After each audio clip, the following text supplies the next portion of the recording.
Hello, and welcome to The Excerpt. I'm Dana Taylor. If you've been on a date in the past year, chances are pretty good that you met that person on a dating app.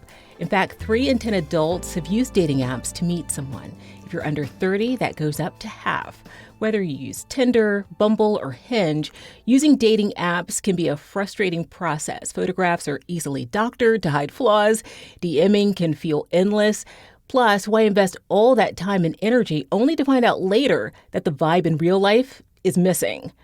But what if there was a better way to find a good match? Our guest, USA Today wellness, lifestyle, and entertainment reporter Charles Trepany has bravely undertaken an experiment to test the waters for our audience and is here to share what he's learned. Thanks for joining us, Charles. Hi, thanks for having me. Let's start with the dating boot camp you attended. First, what is it, and what was your experience like?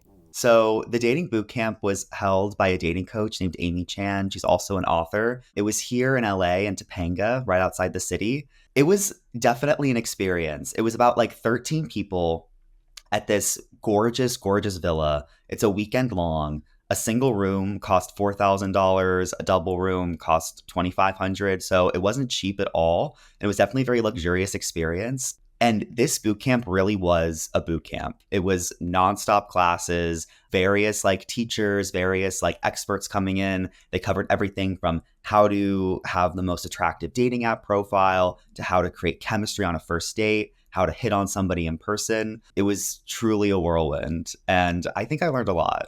What were the promises that the dating boot camp offered? And did people you spoke with there feel like it was worth the expensive ticket price? The dating boot camp covered a lot of different facets of dating, but the main sort of core of it was that you are the common denominator on all of your dates. You are the common denominator in all of your relationships. So if a pattern is repeating, you may be the cause of it, or you may be unknowingly following it or facilitating it in some way. So a lot of the dating boot camp was looking at your patterns, looking at your quote unquote type. You may not think you have a type, but you might have an emotional type that you go for that isn't working out for you.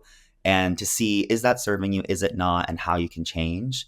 And I think the people who went really did enjoy it and get a lot out of it, at least the ones that I talked to. Well, the dating boot camp you went to included a lot of different kinds of coaching, including one that was quite unusual. Tell me about that. Yes. So there was a 3-hour lesson from a professional dominatrix. And when I found that out, I was definitely skeptical and a little curious as to what this has to do with first dates, early dating, getting to know somebody. But the whole lesson was about toxic power dynamics. She brought up people for audience participation and used different props to illustrate her points. But basically she was saying that in dating, it's easy to fall into these power struggles. You don't even really know our power struggles, waiting to get a text back or waiting for someone to approach you or trying to seem like you're busy or interesting or putting on a front. And she was saying that in her line of work, it's all about authenticity. So her lesson was about kind of embracing who you are and not being ashamed of that or trying to hide it. And Charles, does your dating app profile now attract people who more closely match what you're looking for? In other words, did it work? I think it has. I think I am getting more matches. And what's interesting is that the dating app that I use, Hinge, which is more of a relationship oriented app. It's not just you say yes or no. You have to pick something on the profile to like about it. And what I've noticed is I'm getting a lot more likes specifically on the pictures that I got at the dating boot camp. During one of the breaks of the classes, I could not resist. I had to go up to Amy and show her my Hinge profile and get her honest feedback because she did that with some of the attendees and she was brutal, but I was sitting there you know what? She's completely correct. So I was I got to get objective, honest, expert feedback. And she immediately said, okay, it's close, but it could be better. And she told me to get rid of photos of me in sunglasses because they don't tell you anything. And the eyes are the window to the soul, especially on a dating app, apparently. She also told me that some of my photos were a little blurry and one I was kind of hunched over and it made me look less confident. She thought my written prompts were good, but she was you need to lead with the funny one and put the more serious one further down. So I did all of that. And what's interesting is on Hinge, I'm seeing a lot more likes specifically on the photos that I took there with the professional photographer, which is very, very interesting to me. So, I am still single. I am still looking. I am still dating, but who knows? Maybe thanks to the dating boot camp, that's going to change soon. Or this podcast. Yeah. Yeah. Seriously. DMs are open. Let's talk now about another dating experiment you undertook, chaotic singles parties. First, what are they, and what was your experience like at that? The chaotic singles party, I would say, is exactly what it sounds like. It's a really chaotic party of people who are entirely single. It started in LA from this woman named Cassidy Davis. The story of how she started it is so unbelievably chaotic and unhinged, and I think it's absolutely deserving of the title of a chaotic singles party. It was like around Valentine's Day. She was single. She was like, it's going to be a fun, totally not at all like terrifying idea. Let me go on Tinder and invite 65 men to my house for a party.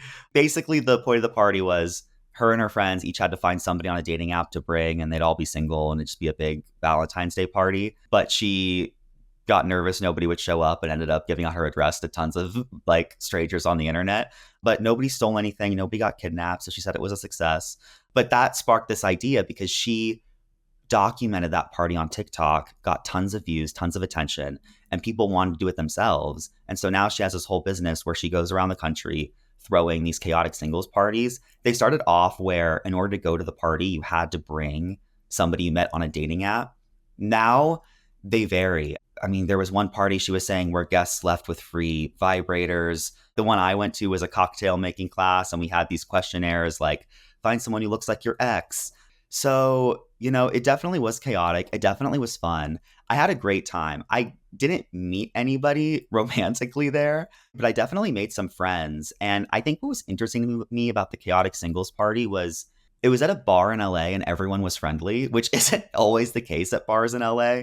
I feel like, people kind of stick with their groups. They're less likely to be social. Maybe they want to talk to somebody, but they don't know how. And there's a lot of like posturing. I think at the chaotic singles party, everyone was just so open to like starting conversations with everyone. It was definitely like one of the most friendly, like open environments. Are these get-togethers for anyone? How do people get invited? So they do cost money. I believe it's about $20 to $30 a ticket. If you want to do the cocktail making class, it's more. But yeah, they're open to anyone. She actually said that the first chaotic singles party she threw, Cassidy, had a wait list of like 400 or 500. The one I went to had about like 200 people sign up and a really long wait list as well.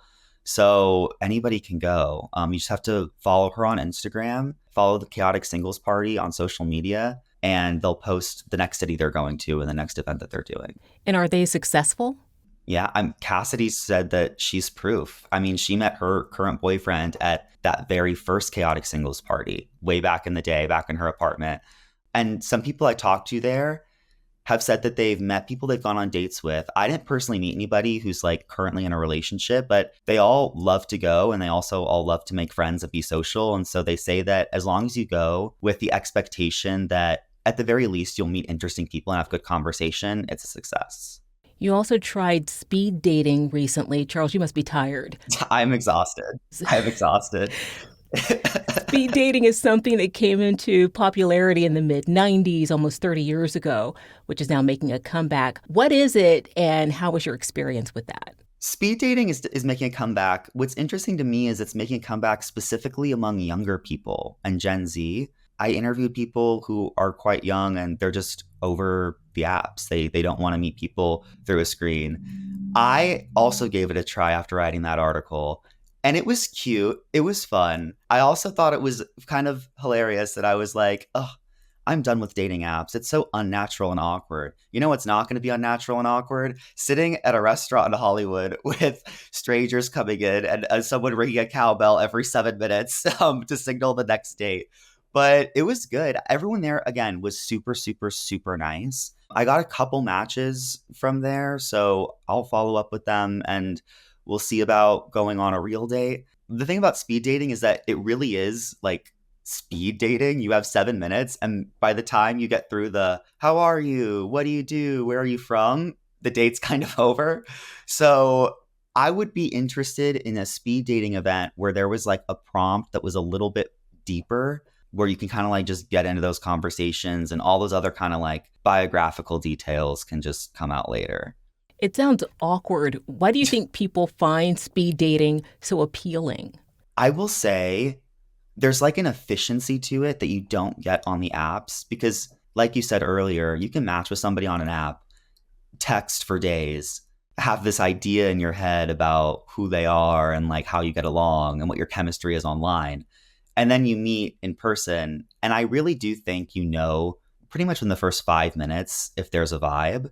I think speed dating is more efficient because even if you go on a speed date that ends up being awkward, it's only 7 minutes. And that's really all you need to tell if there's a vibe. You know, the pandemic really had a big impact on meeting people in person, including people you might want to date. Do you think that primal need to be with other people in real life is having a lingering effect? Oh, 100%. I mean, you think specifically about Gen Z too, who, were in college, were in school when the pandemic happened, and then they graduate and they enter the dating market only in a post-COVID world. Like it coincided right with them starting to date as adults. And there's such a hunger and a longing for actual in-person connection. I would say that is the biggest theme across everything that I did. Everyone I talked to, what brought them there, the chaotic singles party, the speed dating event, the dating boot camp. Everyone is so lonely and everyone just wants to meet people and find connection. And because we live in such a divided time, not just divided like culturally, but literally like through technology, like remote work, people's social lives being entirely through Instagram and TikTok and online, people just are trying to figure it out. And, that may lead to trying some awkward things, but I think that any attempt to put yourself out there and actually go for what you want is worth it. What stands out most from all of these dating experiences? What do you think it says overall about dating today? People are nice. I think it's easy to like get intimidated when you go to these events, but the truth is every single person is literally in the exact same boat. Everyone who's speed dating is feeling just as awkward as you are. Everyone at the boot camp just wants to learn what you want to learn. Everyone at the chaotic singles party is just there to check it out and have fun and see what happens. So you're not alone, I think. Everyone's in the same boat. Everyone's trying to figure it out. And I think that because for the most part, people's intentions with these are good and they're just genuinely trying to meet people, I think it's going to work eventually for everyone and myself, hopefully. Thanks for sharing your many experiences with us and for being on the Excerpt, Charles. Thank you for having me. Thanks for watching. I'm Dana Taylor. I'll see you next time.